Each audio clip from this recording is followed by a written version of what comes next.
मौजूद है मैं नगर पंचायत असरापुर की चौचा में और हमारे साथ मौजूद है भारतीय जनता पार्टी के फायर ब्रांड नेता ओमकार गुप्ता जी, जो कि हाल ही में अभी चुनाव जीतकर नगर पंचायत के अध्यक्ष बने हैं और भारतीय जनता पार्टी के इकलौता ऐसा सीट था जो मुस्लिम बहुल इलाके से जीते हैं। इनसे सवाल पूछते हैं क्या है मुद्दे, चुनाव में जो वादे किए थे उस पर भी सवाल होंगे, कैसा इनका कार्यकाल रहेगा।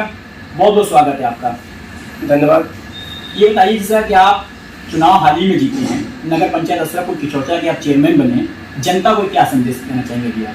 सबसे पहले मैं नगर पंचायत असरापुर की चौचा की जनता को बहुत बहुत आदरपूर्वक नमस्कार करता हूँ, प्रणाम करता हूँ। उन्होंने मुझे अमूल्य समर्थन दिया है, बहुमूल्य समर्थन दिया है, इसके लिए वो धन्यवाद के पात्र हैं। मैं सम्मानित नगर पंचायत असरापुर की जनता को हार्दिक स्वागत अभिनंदन करता हूँ कि उन्होंने इतनी भारी बहुमत से मुझे जिताया है, उसके लिए दिल की गहराइयों से धन्यवाद। आप ऐसी जगह से चुनाव जीते जो कि मुस्लिम बहुल इलाका था, बीजेपी की इकलौती सीट जो आपने जीत ली, तमाम दिग्गज लोग चुनाव हार गए, आपकी चुनाव जीतने का क्या कारण रहा? देखिए, जो परंपरागत चीज़ें चल रही थी उसको जनता ने नकारा है। निश्चित तौर पे अपराध मुक्त समाज चाहता है जनता कि अपराधी शासन ना करे, तो इसकी प्रमुख वजह थी कि अपराधियों को जवाब दिया है जनता ने। जो अपने बाप की पपौती समझ रखे थे इस सीट को, किछौचा को, उसको जनता ने करारा जवाब दिया है।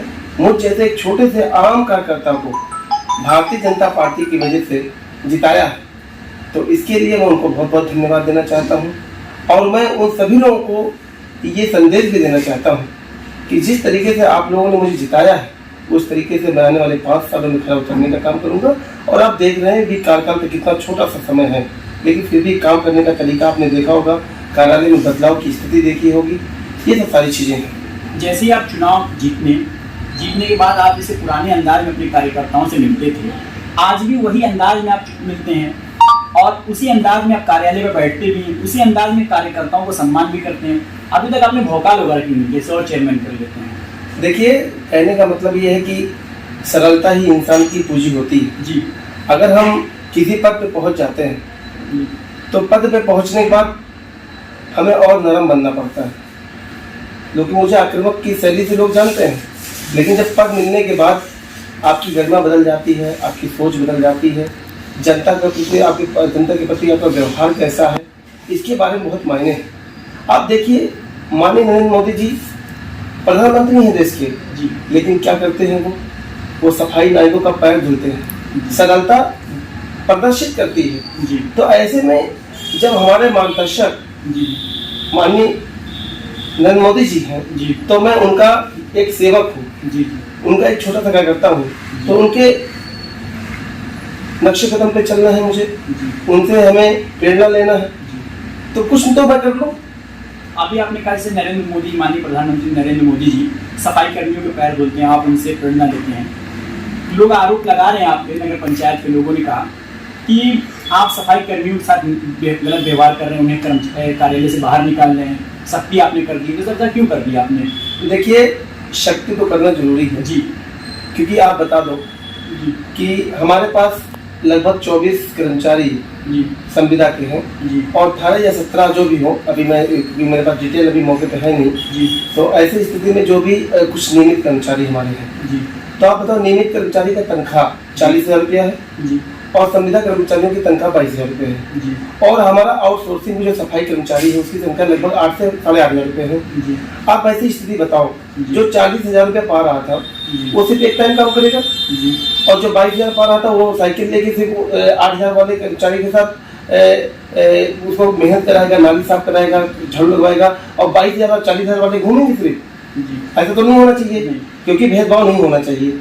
वो कम तनख्वाह भी बेचारे पाते हैं, तो उनके साथ हमें भेदभाव। तो मैंने क्या किया, मैंने सभी लोगों को, जो 40,000 पा रहा था, जो 22,000 पा रहा था, जो 8 से 8,500 पा रहा था, उन सभी लोगों को मैंने कहा सभी लोग झाड़ू उठाएंगे। यहाँ तक कि मैंने ये भी कहा था कि वो सफाई कर्मचारी जो हैं वो झाड़ू जो लगा रहे हैं, लेकिन नगर पंचायत का अध्यक्ष होने के नाते, एक जिम्मेदार प्रथम नागरिक होने के नाते मैं भी झाड़ू लगाने का काम करूंगा। आप भी झाड़ू लगाएंगे? बिल्कुल, सबके साथ में, बिल्कुल, ईओ को लगाना पड़ेगा। कब से आप एक कार्यक्रम करेंगे, यानी कि नगर पंचायत के जो आशीष अधिकारी उनको भी लगाना पड़ेगा? अरे जब मैं नगर पंचायत का अध्यक्ष नहीं था, जब मैं नगर पंचायत का अध्यक्ष नहीं था, तब पार्टी की तरफ से कार्यक्रम आते थे कि आपको फला मंदिर पे झाड़ू लगाना है, फला सार्वजनिक जगह पे अस्पताल पे आपको झाड़ू लगाना है, तो हम लोग उस काम को करते थे। झाड़ू वाला कार्यक्रम कब से स्टार्ट करें? झाड़ू का कार्यक्रम चल रहा है, बिल्कुल चल रहा है। आप कब लगाएंगे?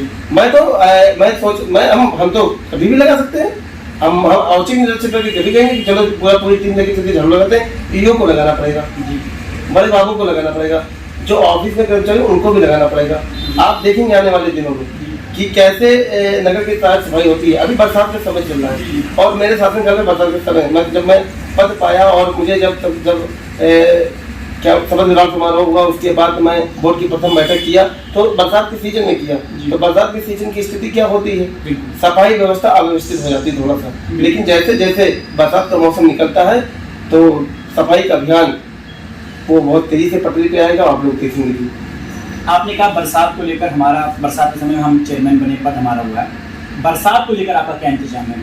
बरसात को लेकर देखिए, मैंने एक सभी सफाई नायकों को बुलाया था, संविदा कर्मी के कर्मचारियों को बताया, बैठक की थी। मैंने उनको 1 महीने का टाइम दिया था। आप देख रहे होंगे कि हमने 20 से 25 लोगों की टोली बना के एक बारीकी से सफाई किया। आप बता दो 37 साल का कचरा, जो नालियां 10-10 साल से साफ नहीं हुई हैं, एकदम भरे हुए नालियां, वो मात्र 22 दिन में कैसे साफ हो जाएंगी, इसका एक सवाल बनता है। लेकिन हमने जो कुछ कोशिश करके सभी कर्मचारियों को 22 दिन हो गया, क्योंकि कर्मचारियों को भी दबाव नहीं देना है, कर्मचारियों के ऊपर भी उनसे काम लेना, क्योंकि वो हमारे कर्मचारी हैं, हमारे भाई हैं, तो उनको भी दबाव नहीं देना है हमें। लेकिन ये कि उनसे वो भी बेचारे बहुत मेहनत कर रहे हैं। आप बताओ 37 साल से जो कचरा था, जो एक नालियां कभी कोई सफाई करने नहीं गया था, तो अब उसको हमें साफ करने में टाइम लगेगा। लेकिन जो भी काम हमसे 22 दिन में हो सका वो हमने किया, और आप देख भी रहे होंगे सफाई पे क्या स्थिति है। आपने बरसात को लेकर किया, सफाई पे गया, सुनने में आया कुछ आप कर्मचारियों को नगर पंचायत से निकाले हैं। देखिए विशेष वर्ग को मैंने किसी विशेष वर्ग को मैंने नहीं निकाला जी।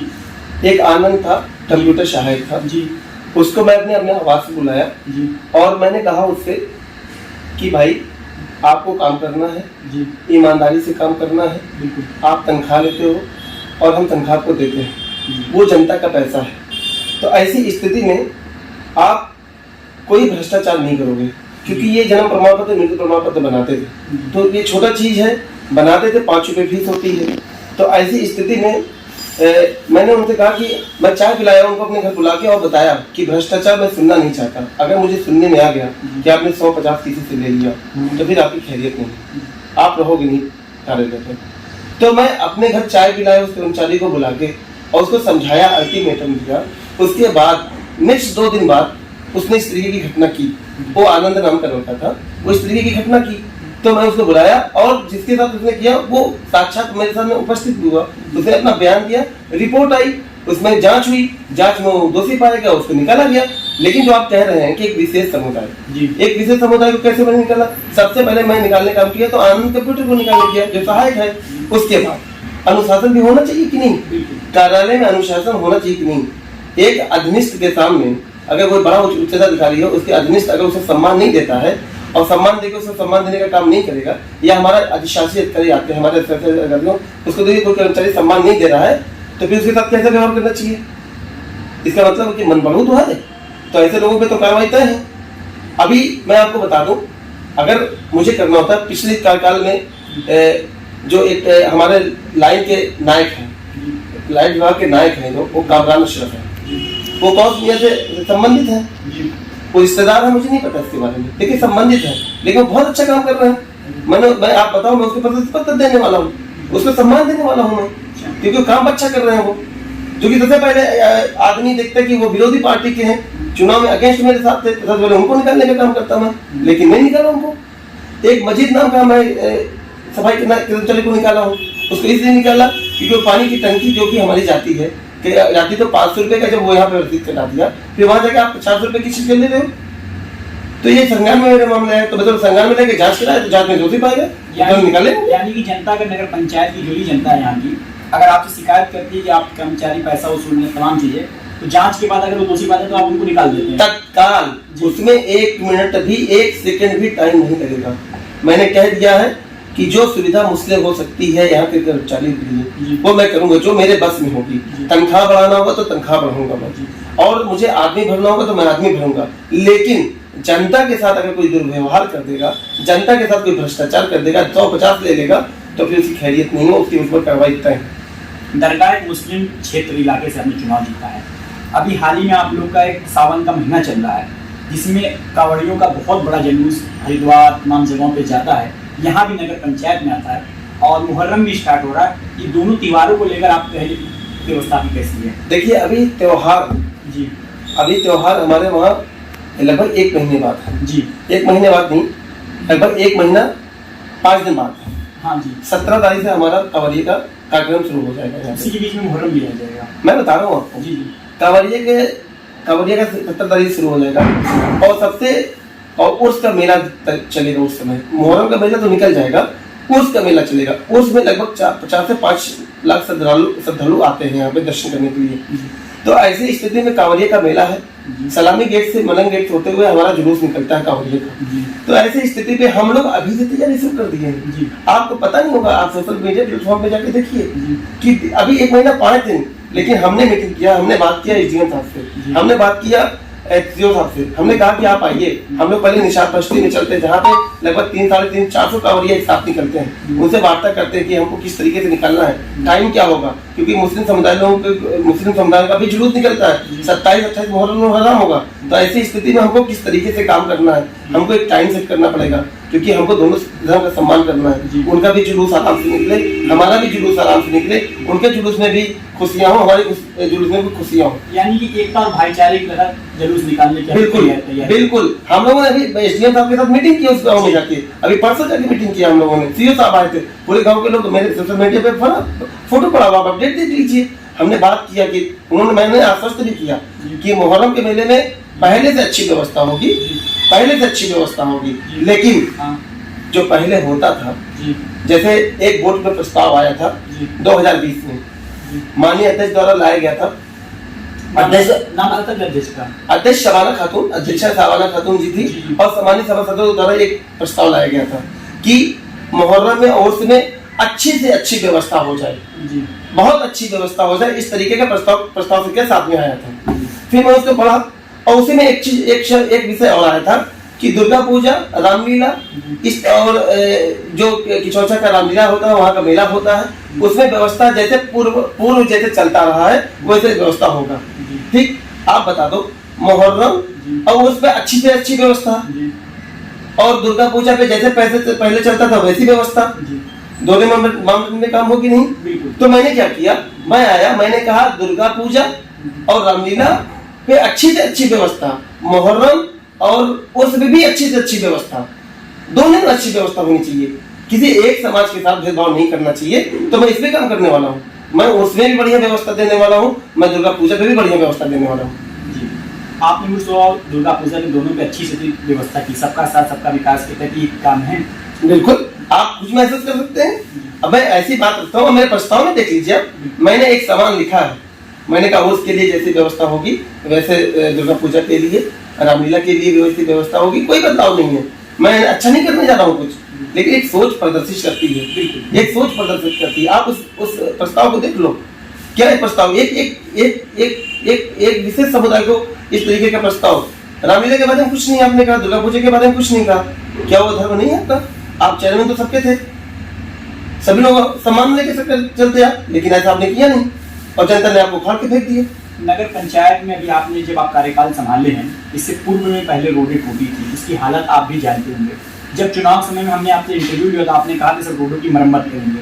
जनता, एक है व्यक्ति यहाँ, उन्होंने पूछा, नाम ना बता नहीं सकते, उन्होंने कहा कि आप चेयरमैन से सवाल पूछ लेना कि नगर पंचायत में इतनी जो रोडें भरी हैं, नालियाँ टूटी पड़ी हैं, इसका सबका मरम्मत कब करेंगे? टांडा का मरम्मत चालू हो चुका है, यहाँ का नहीं हुआ।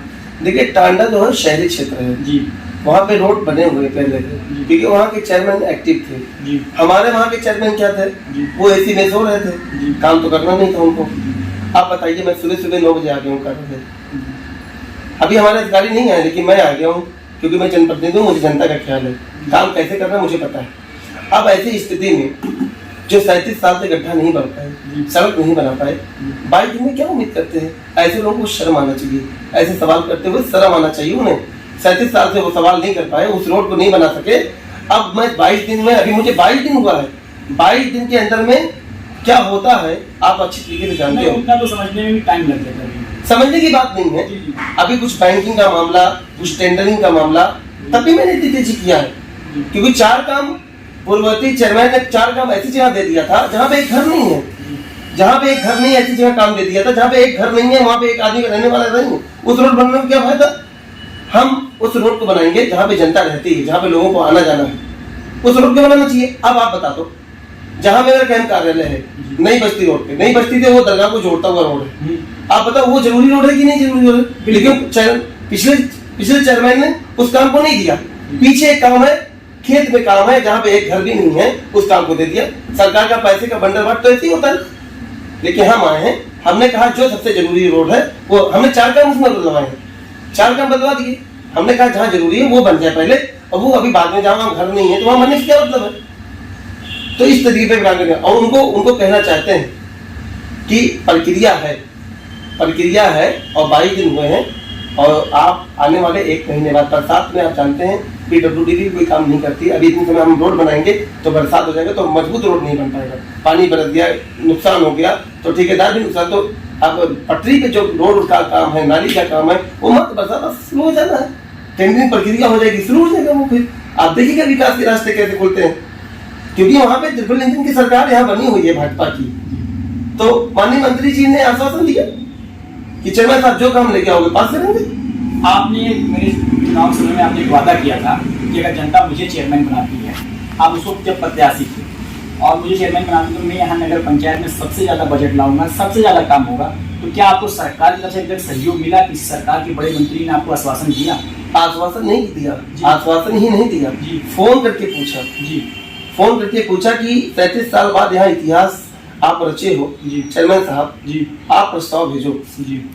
माननीय AK शर्मा मंत्री जी ने फोन किया, उन्होंने कहा जी कि चेयरमैन साहब प्रस्ताव भेजो और जल्दी से जल्दी भेजो, जो काम है आप मुझे बताओ, नगर पंचायत में जो आपको काम चाहिए वो बताओ, मैं वहाँ पे धन की कमी नहीं होने दूंगा, क्योंकि आप मेरे इकलौते चेयरमैन हो, नगर वहाँ भारतीय जनता पार्टी का इकलौता चेयरमैन है, तो इसलिए मैं आपके ऊपर विशेष ध्यान दूंगा, सभी चेयरमैन के ऊपर ध्यान दूंगा, मैं पूरे अम्बेडकर नगर के विकास के ऊपर ध्यान दूंगा। उन्होंने ये कहा, उन्होंने ये कहा कि पूरे अम्बेडकर नगर के विकास सभी चेयरमैनों को मैं धन उपलब्ध कराऊंगा। ऐसा नहीं कि मैं पार्टी का चेयरमैन तो मुझे पे जाता, ऐसा नहीं है। उन्होंने ये भी कहा कि पूरे नगर पंचायत, पूरे अम्बेडकर नगर में जितने भी नगर पालिकाएं हैं, जितने भी नगर पंचायत हैं, धन की कमी आने नहीं देंगे हम लोग। और निश्चित तौर पर मुझसे उन्होंने फोन किया, बात किया, तो मुझे बहुत अच्छा भी लगा। माननीय मंत्री जी ने मुझे फोन किया और मुझसे पूछा, और मैंने कहा कि थोड़ा विशेष कृपा आपकी हो जाए मेरे ऊपर, तो उन्होंने नहीं कहा पूरे नगर पंचायत में विशेष कृपा होगी कि उत्तर प्रदेश में जितनी भी नगर पंचायत नगर पालिकाएं हैं, क्योंकि योगी जी का मिशन है सबका विकास, सबका विश्वास, ये योगी जी का मिशन है। तो उस मिशन को माननीय मंत्री जी बढ़ा रहे हैं और मैं छोटे जनप्रतिनिधि मैं बढ़ा रहा हूँ। अच्छा, एक सवाल आपसे, मुस्लिम बहुल इलाके से चुनाव जीत गए 2022 में, यहाँ से बीजेपी 5 की 5 सीटें हार गई। कई दिग्गज यहाँ चुनाव में खड़े थे, वो लोग भी हार गए। लोकसभा चुनाव में भी बीजेपी हार गई।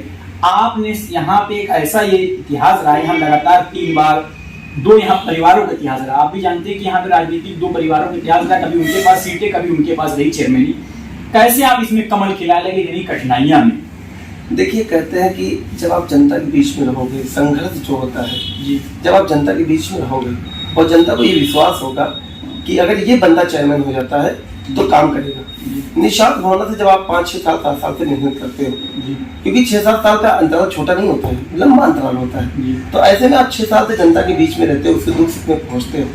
पहले क्या था, यहाँ पे एक राजशाही शासन चल रहा था, लोकतांत्रिक व्यवस्था नहीं थी। यहाँ पे लोग उनके पास जाते थे कि हजरत ये कर दीजिए, तो हजरत सोए रहते थे, तो नेताजी ये कर दीजिए, नेताजी पता नहीं कहाँ रहते थे।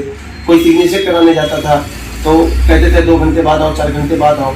तो इस तरफ जनता उठ चुकी थी, जनता को परिवर्तन करने था, जनता ने चुनाव यहाँ लड़ रही थी। और जनता जब जिसका चुनाव लड़ेगी, चाहे वो कोई अपराधी हो, चाहे वो बाहुबली हो, चाहे वो धनबली हो, वो सब उड़ जाएंगे हवा में। यही हुआ। आपके पास कोई राजनीतिक बैकग्राउंड नहीं था, एकदम आप साधारण परिवार से थे, और लगातार आप जनता के लिए मेहनत कर रहे थे, कैसे जनता ने आप पे विश्वास कर लिया? क्या ये अपनी योजनाएं बताई जनता को जाकर? बता तो दिया जी कि हम घर घर गए जी, हम उनसे कनेक्टिविटी बढ़ाई, हम उनके घर घर गए। कैसे गए घर?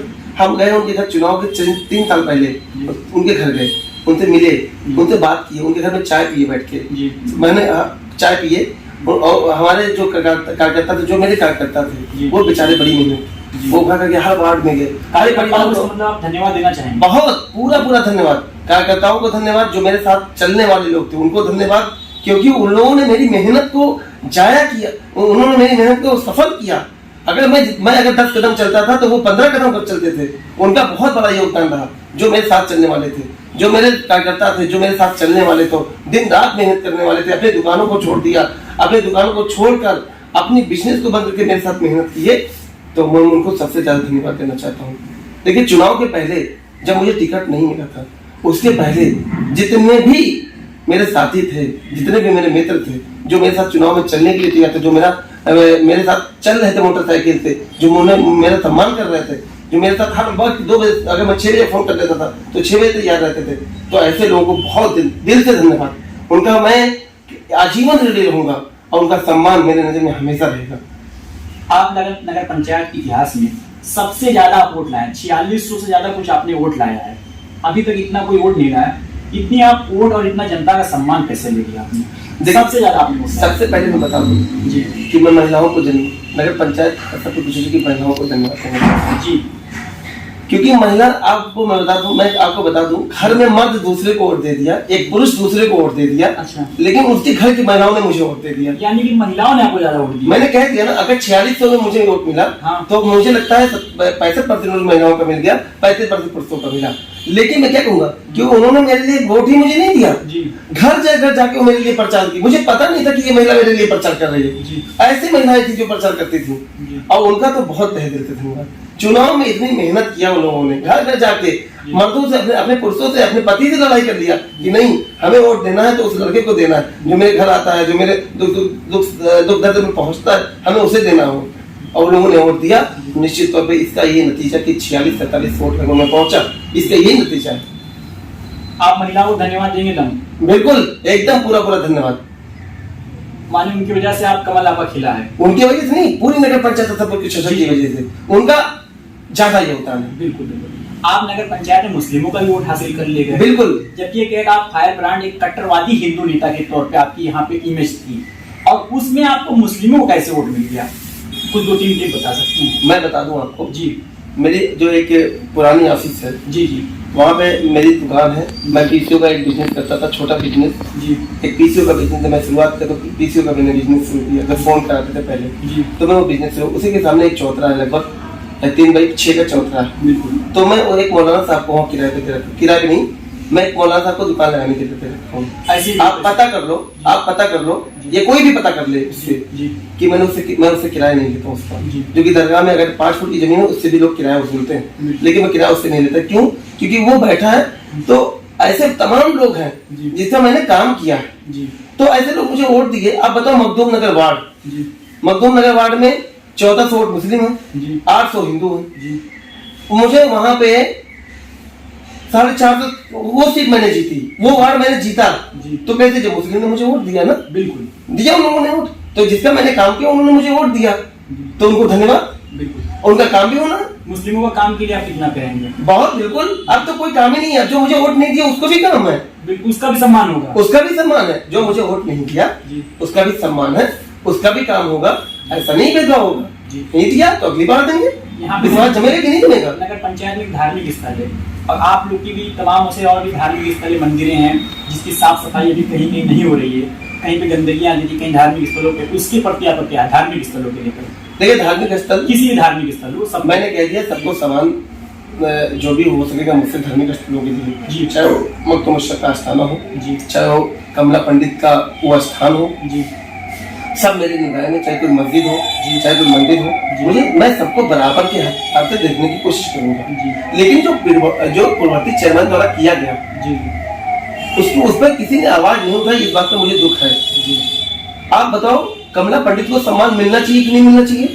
मिलना चाहिए ना। तो अब मैं अगर सम्मान देने का काम करूंगा तो मुझे कट्टरवादी हिंदू नेता कहा जाएगा, मुझे एक पक्षी कहा जाएगा, तो कहें, उनका मुंह तो मैं नहीं रोक सकता, उनको कहना कहें, लेकिन मैं समान अधिकार से जो मैं हिंदू धर्म के लिए करूंगा वो मुसलमान धर्म के लिए भी करने वाला हूँ, मैं भेदभाव करने वाला नहीं हूँ। आप नगर पंचायत में अब इस वक्त आप एक्टिव रह रहे हैं और आप चुनाव जीतने के बाद भी लगातार एक्टिव हैं। आप भी अपने बोर्ड की बैठक में आपने 10 लाख रुपए अपने अंदर में रख दिए कि 10 लाख का हम काम करा सकते हैं। तो क्या इस 10 लाख रुपए से आप कहाँ का विकास करेंगे, किस धर्म का विकास करेंगे? देखिए मैं बता दूं जी, मैं जब ये प्रस्ताव लाया जी, ये एजेंडा में मैंने प्रस्ताव लाया था जी, तो एजेंडा में मुझे प्रस्ताव लगाया तो ये सभासदों के पास एजेंडा जाता है जी जी, उसमें सिग्नेचर होता है। तो ये गया जब, तो बहुत सभासद सकते में आ गए, कह रहे चेयरमैन साहब 10 लाख अपने जेब में रख लीजिए। उनको समझने का फेर हो गया। आप बता दो पहले कि आप पैसेंजर ट्रेन से चलना चाहोगे कि बुलेट पुल से चलना चाहोगे? बुलेट से चलना चाहोगे, क्योंकि मोदी युग चल रहा है बिल्कुल, और सब कुछ डिजिटल हो चुका है। कितनी अभी आप देखो मेट्रो ट्रेन का उद्घाटन होगा, लगभग 5-6 ट्रेनों का मेट्रो का उद्घाटन हुआ ना, मोदी जी ने किया। उससे हो गया, उससे ज्यादा हो गया मुझे लगता है कि जो मुझे जानकारी है बता दूंगा। लेकिन आप मुझे बता दो आप कि हम पैसेंजर जो पूर्ववर्ती चेयरमैन थे वो पैसेंजर से चलना चाहते थे, लेकिन मैं बुलेट ट्रेन से चलना चाहता हूँ, उसकी तेज पहिए से चलना चाहता हूँ। इसका वजह बता दूं आपको। पहले 1 लाख रुपए की स्वीकृत करने का अधिकार चेयरमैन को था कि कोटेशन पे 1 लाख का हम काम कर सकते हैं। पहले पूर्व की जो चेयरमैन थी 1 लाख का अधिकार था कि वो 1 लाख का कर सकते थे। तो अब ये अधिकार 10 लाख का हो गया अध्यक्ष को। अब अध्यक्ष को जब 10 लाख का अधिकार हो गया तो 10 लाख में जब हम कहीं गए और मुझे अल्टरनेट व्यवस्था करनी पड़ी कि ये रोड खराब हो गया और वो 1 लाख में बनेगा नहीं वो, तो हमने कहा कि वो अगर 9 लाख 7 लाख 8 लाख रुपए में बनेगा तो उसको हम तत्काल हम फाइल बनवाए। उसमें प्रक्रिया कम है, जैसे आप टेंडरिंग नहीं करोगे उसमें प्रक्रिया कम है, फाइल बना दिए तब यहीं के लोकल में हो गया, उसको आप तुरंत तत्काल करा दिया अल्टरनेट व्यवस्था। तो इस व्यवस्था के लिए तो ये क्या हो गया, तेज काम हो गया। जो काम आप 1 लाख में कर नहीं, जो लाख आप 1 लाख में कर नहीं पाएंगे वो आप 8 लाख 9 लाख 10 लाख में कर लेंगे। तो कुछ सभासद ने कहा कि हमको भी 5 लाख का अधिकार आप दे दीजिए। तो आप बता दो वित्तीय पावर क्या सभासद में निहित होता है, उनको 1916 के नियम नहीं पता है। तो कुछ लोग उनको चढ़ा भी दिए थे, कुछ लोग उनको बरगलाने का भी काम किए थे, लेकिन जब उनको आश्वासन के उनको स्पष्ट किया तो वो संतुष्ट हुए। नहीं सही अध्यक्ष जी, आपने सही कहा और अच्छा किया आपने 10 लाख निहित कर लिया, क्योंकि प्रक्रिया से बच जाएंगे आप। सिर्फ प्रक्रिया के बचने का ये उद्देश्य है, विकास के रास्ते जितने सरल हो जाए और प्रक्रिया से कितना बच लिया जाए, इसके लिए हमने ये किया। और कोई बात नहीं है, इसमें कोई इंटेंस नहीं है। इनमें इंटेंस है कहीं 5 लाख का की कहीं पहुंचे आप और बहुत गंदगी हो गई, बहुत वहाँ रोड खराब हो गया, तो आप तत्काल अगर दूसरे तीसरे दिन काम लगा देते हैं तो वहाँ काम शुरू हो जाएगा, तो फिर लोग खुश होंगे ना, जनता को सुविधा मिल जाएगी ना। तो ये इसके लिए किया हमने, और कोई इसका मकसद नहीं है। आप नगर पंचायत में चुनाव जीते, आप राजनीति में, कोई आपका राजनीतिक बैकग्राउंड नहीं था, कहाँ से आपको प्रेरणा मिली राजनीति में आने की? देखिए मैं शुरू से बचपन से ही जी मेरी एक सोच रही है जी कि मैं हमेशा जब मैं 10 साल का रहा करता था तब भी मैं 20 साल के आदमी 25 साल के आदमी के साथ घूमता था। अच्छा, आप क्रिकेट के खिलाड़ी भी रहे हैं? हाँ बिल्कुल, तो मैं हमेशा बड़े लोगों के साथ रहता, तो मेरी सोच हमेशा बड़ी रही जी। जब मैं सोचता था जब मैं 10 साल तक मतलब एक बड़ा मकान बनाऊंगा, और ईश्वर की कृपा से मैंने बहुत सारे मकान बनाए, तो वो सपना मेरा पूरा हुआ। फिर मैंने कहा मुझे सेवा करना है, राजनीति में मुझे इंटरेस्ट है, और क्योंकि मुझे अच्छा लगता है, जेपी जी को जब मैं पढ़ता हूँ तो मुझे बड़ी खुशी मिली। जेपी जी ने एक आंदोलन खड़ा किया और आंदोलन से फिर कांग्रेस सरकार को उखाड़ फेंक दिया। तो जेपी आंदोलन को जब मैं पढ़ता हूँ तो मुझे बड़ी खुशी मिलती है, जेपी आंदोलन से प्रेरणा मिलती है मुझे। तब फिर मैंने कहा ठीक है, अब राजनीति में सेवा करना है और जनता की सेवा करना, इससे अच्छा मौका मिलेगा, क्योंकि जीवन में मिलता है मौका एक बार, और मौका जब जीवन एक बार मिलता है तो उसका पूरा भरपूर फायदा जनता की सेवा के लिए आप समर्पित कर दो। तो इससे बड़ा क्या हो सकता है? ईश्वर भी इसको देखता है तो खुश होता है, तो फिर अच्छा लगता है। राजनीति की प्रेरणा वहीं से मिली, जेपी आंदोलन से। क्रिकेट को लेकर कहाँ फट गए? क्रिकेट इसलिए क्योंकि क्रिकेट में टाइम लगता है, क्रिकेट में लोग दरगाह की छोटा बसखारी में रुचि कम हो गई, और जो जहाँ पे हम लोग क्रिकेट खेलते थे उसको कुछ अवैध कब्जा हुआ हो गया। क्या उसको मुक्त कराएंगे? अगर अवैध कब्जा हुआ है, अगर आपके अंडर में आता है, तो क्या उसको मुक्त कराने का काम करेंगे प्रशासन के द्वारा मिलकर? आप इस पे 1 भी % देना सोचिए कि मुक्त नहीं कराएंगे जी। जितनी ताकत होगी सब लगाएंगे जी, क्योंकि हम आपको बता दें जब कोई पैदा होता है तो घर में पैदा होता है, हॉस्पिटल में पैदा होता है तो घर आता है, उसका पूरा जीवन घर में बीतता है। तो घर को इंसान कितना सुंदर बनाता है, बहुत सुंदर बनाता है। टाइल्स लगाता है, मार्बल लगाता है, एसी लगाता है, बहुत अच्छा बनाता है। तो चाहे वो कब्रिस्तान हो, चाहे वो शमशान हो, शमशान अच्छा होना चाहिए कि नहीं होना चाहिए? बिल्कुल, क्योंकि वहाँ साफ सुथरा होना चाहिए कि नहीं होना चाहिए? तो कब्रिस्तान की भूमि साफ सुथरा होना चाहिए कि नहीं होना चाहिए? तो कि उस पे लाइटिंग बाथरूम होना चाहिए, उस पे गंदगी होनी चाहिए, उस पे दुकान लगी रहनी चाहिए, उस पे अर्निंग होनी चाहिए। वो साथ की संपत्ति है, हमारी संपत्ति है। हमने किसी को अगर दे रखा है कि आप देख रेख करो इसको, तो इसका मतलब क्या कि आप उसको किराया वसूलोगे, दुकान लगा के उसमें अवैध धनवाही करोगे? ये सब नहीं चल पाएगा और चलने नहीं दूंगा। नगर पंचायत की कब्रिस्तान की जमीन है, उस पर कब्जा हो चुका है। एक लाइन से लोग प्राइवेट अपनी दुकानें बना ली हैं, लाइट तक लगा ली है, एकदम पूरा कहीं कहीं देखता हूँ उसे बिजनेस कर रहे हैं। तो क्या वो बिजनेस मुक्त होगा? दुकानें जो अतिक्रमण कर रहे हैं एकदम 100% जी। इस पे शासन की नजर है जी। मैंने शासन को पत्र लिखा और माननीय मंत्री जी को अवगत कराया है जी। उन्होंने कहा कि आप इस पे कार्रवाई शुरू करो, कब्रिस्तान वाले मसले में आप कार्रवाई शुरू करो। तो अभी मुझे इस सब पे थोड़ा टाइम लगेगा जी। और मैं एकदम निश्चित तौर पे, क्योंकि वो शासकीय संपत्ति कब्रिस्तान की है और उस पर उसकी देख रेख मेरी भी जिम्मेदारी बनती है और वहाँ पे फूल लगने चाहिए, वहाँ पे एक चीज और बताऊँ। अच्छा आप बता दो, इंसान घर में रहता है ना जी, अच्छे से रहता है बिल्कुल, लेकिन जब एक्सपायर होता है जी, तो उसका असली घर उसका कब्रिस्तान होता है, उसका शमशान होता है। बिल्कुल। तो जहाँ आदमी मरता है, जहाँ पूरे जीवन का अंत होना है, जी। अब वो सुंदर ना रहे, अच्छा ना रहे, पेड़ पौधे ना रहे, साफ सफाई ना रहे, तो क्या मतलब है फिर? तो मुसलमान भाइयों से एक अपील करना चाहता हूँ, जी जी बिल्कुल, बताइए। सभी नगर पंचायत असलापुर के मुसलमान भाइयों से अपील करना चाहता हूँ कि इस मुहिम में मेरे साथ खड़े हो। कब्रिस्तान की जमीन को बचाने का काम हम करेंगे, शमशान की जमीन को बचाने का काम हम करेंगे। शमशान की जमीन में भी रास्ता बना, वहाँ पे भी खेल कूद होने लगा है। नहीं तो मैं कह तो दिया जी, पूर्व में हो रहा था। मैं क्या कह रहा हूँ कि शमशान की जमीनें भी बचानी है, बिल्कुल, और क्योंकि वो आखिरी अंतिम है, मुझे भी वहाँ जाना है, बिल्कुल। तो अंतिम चीजें हैं, तो अंतिम चीज को हम सुंदर न करें, बिल्कुल, उसको अच्छा न करें। तो मैं सभी मुसलमान भाई अपने हिंदू भाइयों से भी अनुरोध करूंगा, अगर कहीं इस तरीके का कब्जा है तो मुझे अवगत कराएं, मेरा साथ खड़े हों, मैं चल के वहां उसको खाली कराने का काम करूंगा। उसमें एक बात नहीं है, एकदम साफ संदेश दे रहा हूँ नगर पंचायत के लोगों को, जो भी इस तरीके से भू माफिया हैं, जो इस तरीके से गुंडागर्दी करके काम करते हैं, उनके ऊपर कार्रवाई तय है और निश्चित तौर पे ओंकार गुप्ता खुद जाके वहां पे कार्रवाई करेगा, ये तय है। आप क्रिकेट के पुराने खिलाड़ी रहे हैं, तो क्या आप टूर्नामेंट का उद्घाटन कराएंगे? आपका से भी जुड़ा हुआ खेल है। बिल्कुल, मैं बहुत सारे उद्घाटन करने गया। अभी मैं जब चेयरमैन नहीं बना था, जब मुझे जनता ने नहीं चुना था, तो मैं बहुत सारे, मुझे बुलाते थे, मैं जाता था, उद्घाटन करता था, जाते थे। मगर अब आप क्या चेयरमैन बनने के बाद आपके पास एक अलग पावर आ जाता है, तो क्या चेयरमैन की तरफ से आप उद्घाटन या खेल कराएंगे? बिल्कुल कराएंगे, हम खेल को बढ़ावा देंगे, बिल्कुल, हमारी सरकार खेल को बढ़ावा देगी। हम अभी हम खेल मैदान बनाने जा रहे हैं, हमने हमारे प्रस्ताव में खेल मैदान तो खेल चिन्हित करके खेल मैदान बनाने जा रहे हैं। हमारे यहाँ बताइए नगर पंचायत की चौसा में अभी देखो खेल मैदान हम चिन्हित नहीं कर पाए। कितने तकलीफ की बात, कितने अफसोसजनक बात है कि हमें खेल मैदान नहीं दे सकते। क्या मतलब है? पार्क भी नहीं लोगों को बैठने की। बता दो ना, ये सब चीजें हैं, ये सब चीजें होनी चाहिए, जनता को सुविधा मिलना चाहिए, पार्क बनना चाहिए, खेल का मैदान बनना चाहिए, चौराहों का सौंदर्यीकरण होना चाहिए। लगना चाहिए ना कि नगर पंचायत में कोई घुसे, अगर कोई बाहरी व्यक्ति, क्योंकि यहाँ पे मद्दो मसहब का आस्थाना है, कमला पंडित का, वहाँ पे देश विदेश के लोग आते हैं, तो नगर पंचायत कबाड़ा बना रहेगा और 37 कबाड़ा है। आप देखिएगा ना 2-3 महीने के अंदर देखिएगा कि बदलाव दिखते ही नहीं आपको। गर्मी के समय अभी तो ठंडी स्टार्ट हो जाएगी, पूर्व में जब गर्मी स्टार्ट होती थी, यहाँ पे पानी वगैरह की व्यवस्था कैसे रहेगी आपके दौर में? पानी की व्यवस्था जगह जगह फ्रीजर लगाए जाएंगे, उसकी सुरक्षा की जाएगी, लोगों को जन सुविधा पहुंचाई जाएगी, पानी पिलाया जाएगा उनको।